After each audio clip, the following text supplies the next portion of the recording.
ಹಿಂದಿನ ಸರ್ಕಾರ ಸ್ಥಗಿತಗೊಳಿಸಿದ ಅಂತ್ಯ ಸಂಸ್ಕಾರದ ಯೋಜನೆಯನ್ನ ಪುನರ್ ಜಾರಿಗೊಳಿಸುವಂತೆ ಆಗ್ರಹಿಸಿ ಕುಮಟಾದ ಜನಸಾಮಾನ್ಯರ ಸಮಾಜ ಕಲ್ಯಾಣ ಕೇಂದ್ರವು ಸಹಾಯಕ ಆಯುಕ್ತರ ಮೂಲಕ ಸಿಎಂ ಅವರಿಗೆ ಮನವಿ ಮಾಡಿದೆ. ಕುಮಟಾ ಸಹಾಯಕ ಆಯುಕ್ತರನ್ನ ಭೇಟಿ ಮಾಡಿದ ಜನಸಾಮಾನ್ಯರ ಸಮಾಜ ಕಲ್ಯಾಣ ಕೇಂದ್ರದ ಪದಾಧಿಕಾರಿಗಳು ಈ ಹಿಂದಿನ ಸರ್ಕಾರ ಸ್ಥಗಿತಗೊಳಿಸಿರುವ ಅಂತ್ಯ ಸಂಸ್ಕಾರ ಯೋಜನೆ ಪುನರ್ ಜಾರಿ ಮಾಡುವಂತೆ ಮನವಿ ಸಲ್ಲಿಸಿದರು. 60 ವರ್ಷದ ವ್ಯಕ್ತಿ ಸತ್ತರೆ ಸರ್ಕಾರದಿಂದ ₹1 ಸಹ ಸಿಗುವುದಿಲ್ಲ. ಅವರ ಅಂತ್ಯ ಸಂಸ್ಕಾರ ಮಾಡಲು ಹಾಗೂ ಕಟ್ಟಿಗೆ ತರಲು ಸಾಲ ಮಾಡಿ ತಂದರೂ ಅದನ್ನ ತೀರಿಸಲು ಒದ್ದಾಡುವಂತಹ ಪರಿಸ್ಥಿತಿ ಬಂದೊದಗುತ್ತದೆ. ಅದೇ ರೀತಿ 59 ವರ್ಷದ ಒಳಗಿನ ವ್ಯಕ್ತಿ ಸತ್ತರೆ ಸರ್ಕಾರ ₹20,000 ರಾಷ್ಟ್ರೀಯ ಕುಟುಂಬ ನೆರವು ಯೋಜನೆಯಡಿ ಪರಿಹಾರ ನೀಡುತ್ತದೆ. ಈ ಯೋಜನೆ 60 ವರ್ಷದ ವ್ಯಕ್ತಿಗೆ ಸಿಗುವುದಿಲ್ಲ.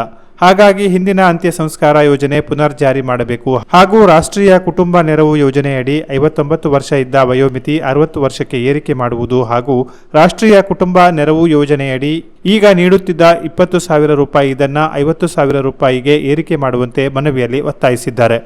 ಈ ಹಿಂದೆ ಅಂತ್ಯ ಸಂಸ್ಕಾರ ಯೋಜನೆಯಡಿ ಬಡತನ ರೇಖೆ ಕೆಳಗಿರುವಂತಹ ಜನರಿಗೆ ಸರ್ಕಾರ ₹5,000 ನೀಡ್ತಿದೆ. ಅದು ಕಾಂಗ್ರೆಸ್ ಸರ್ಕಾರ ಮಾಡಿದೆ ಹಿಂದೆ. ಇದು ನಂತರ ಬೇರೆ ಸರ್ಕಾರ ಬಂದು ಅದು ಸ್ಟಾಪ್ ಆಯಿತು. ನಂತರ ಮತ್ತೆ ಕಾಂಗ್ರೆಸ್ ಸರ್ಕಾರನೇ ಬಂದಿದೆ. ಈಗ ಅದನ್ನು ನಾವು ಈಗ ಅಂತ್ಯ ಸಂಸ್ಕಾರ ಯೋಜನೆಯನ್ನು ಪುನಃ ಜಾರಿ ಮಾಡಬೇಕು. ಯಾಕೆ ಕೇಳಿದ್ರೆ 60 ವರ್ಷ ನಂತರ ಸತ್ತರೆ ಸರ್ಕಾರದಲ್ಲಿ ಏನೋ ₹1 ಸಿಗೋದಿಲ್ಲ. ಈಗ ಅಂತ್ಯ ಸಂಸ್ಕಾರ ಯೋಜನೆ ಜಾರಿ ಆಗಿಬಿಟ್ರೆ ಪಾಪ ಅವ್ರು ಒಂದು ಕಟ್ಟಿಗೆ ತರಲಿಕ್ಕಾದ್ರೂ ಹಣ ಸಿಗ್ತದೆ. ಯಾಕಂದ್ರೆ ಇವತ್ತು ಕಟ್ಟಿಗೆ ಒಂದು ಕ್ವಿಂಟಲ್ಗೆ ₹1,000 ಹತ್ತತ್ರ ಇದೆ.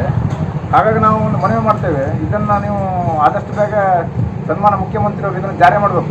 ಮನವಿ ಸಲ್ಲಿಕೆಯಲ್ಲಿ ಜನಸಾಮಾನ್ಯರ ಸಮಾಜ ಕಲ್ಯಾಣ ಕೇಂದ್ರದ ಅಧ್ಯಕ್ಷರಾದ ಅಗ್ನಿಲ್ ರೋಡ್ರಿಗಸ್, ಸಾಮಾಜಿಕ ಕಾರ್ಯಕರ್ತ ಸುಧಾಕರ್ ನಾಯ್ಕ್, ಪ್ರಕಾಶ್ ಪಟಗಾರ್, ರಾಮ ಕಾರ್ವಿ ಇದ್ದರು. Canara plus news, Kumta.